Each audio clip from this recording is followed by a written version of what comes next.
Hai semuanya, apa kabar nih? Semoga sehat ya. Siapkan posisi ternyaman kalian dan simak video menarik dari Mak TV. Cekidot.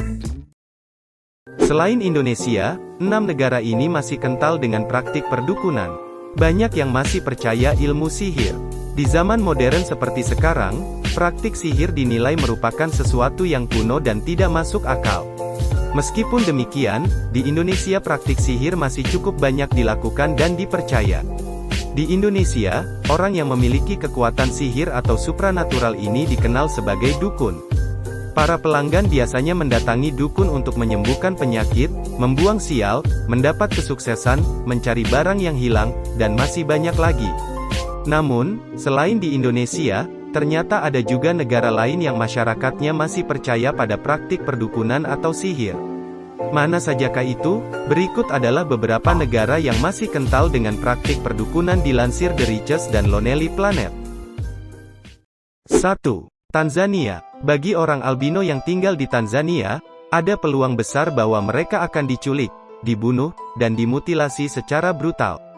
Alasannya, orang albino dianggap sebagai ramuan yang sangat berharga dalam berbagai tindakan dan ramuan penyihir Tanzania. Dibandingkan dengan negara tetangganya, Tanzania mungkin tidak terlalu banyak mengalami masa penjajahan.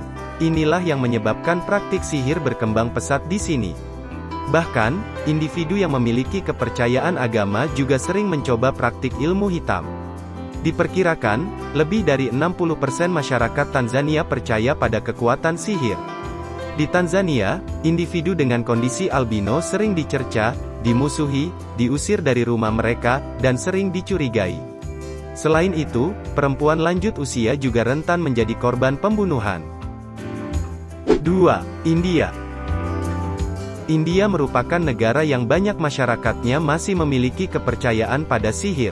Di India, penyihir atau dukun sering disebut sebagai dayan yang dipercaya merupakan keturunan dari Dewi Yunani Diana, seorang dewa pemburu. Di pedesaan India, jika ada warganya yang dicap sebagai dayan, maka ia akan menerima banyak siksaan bahkan hingga dibunuh. Perbuatan ini dengan dalih ingin menyembuhkan dayan dari penyihir yang telah menguasai jiwa orang tersebut.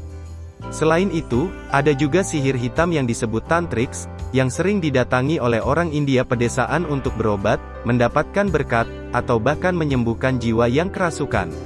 Para tantra ini akan meminta sejumlah besar uang ke pasiennya, dan pelanggan mau tidak mau harus membayar karena takut dikutuk oleh tantra.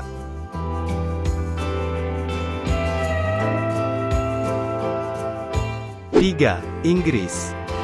Di Inggris terdapat kisah pengadilan penyihir yang terkenal yang terjadi di sekitar Pendle pada abad ke-17. Ini merupakan kisah yang menarik tentang dua keluarga matriarkal, yaitu Demdike dan Chattox, yang saling menghancurkan dengan tuduhan sihir. Sejumlah sejarawan saat ini percaya bahwa keluarga ini mungkin menyebut diri mereka sebagai tukang sihir. Di tahun 2012, saat memperingati 400 tahun persidangan, jalan setapak sepanjang 82 km bernama Lancashire Witches Walk diresmikan, yang mengarah dari Barrowford ke Kastil Lancaster tempat para tersangka diadili. Penemuan baru-baru ini di daerah tersebut menemukan mumi kucing di dinding, dan sejarawan masih mencari Malkin Tower, rumah yang diduga tempat berkumpul Demdike dan penyihir lainnya.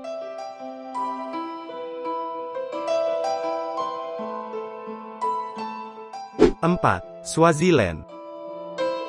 Di Swaziland, perdukunan adalah bisnis yang sedang berkembang pesat di sini.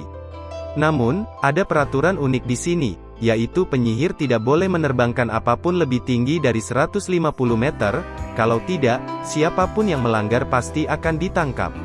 Uniknya, batas udara ini ternyata juga berlaku bagi hal-hal yang tidak ada hubungannya dengan perdukunan, seperti layang-layang, helikopter mainan, drone, dan pesawat mainan. Sampai saat ini, beberapa warga telah ditangkap karena menerbangkan benda-benda di atas batas yang ditentukan, tetapi tidak ada penyihir yang ditangkap karena hal yang sama.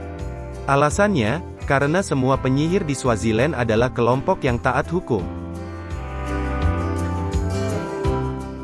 5. Arab Saudi. Di Arab Saudi, ada hukum yang mengatur tentang sihir dengan ketat.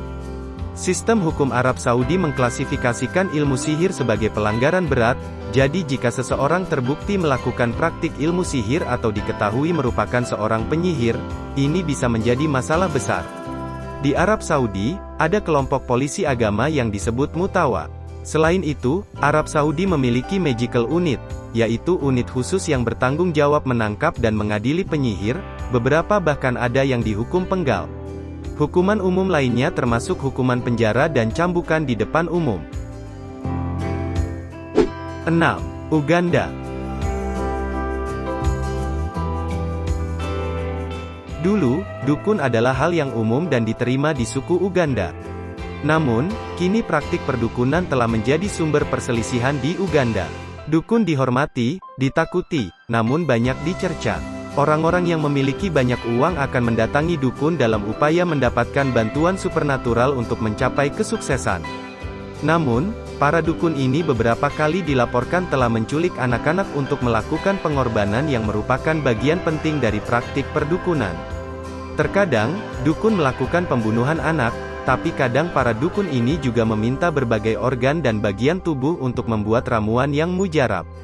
Setiap tahun, sekitar 10-20 anak secara resmi terdaftar sebagai korban sihir, namun jumlah yang tidak dilaporkan mungkin lebih tinggi. Ada juga kasus di mana orang tua secara sadar menyerahkan anak-anak mereka sendiri untuk mendapatkan bantuan ekonomi.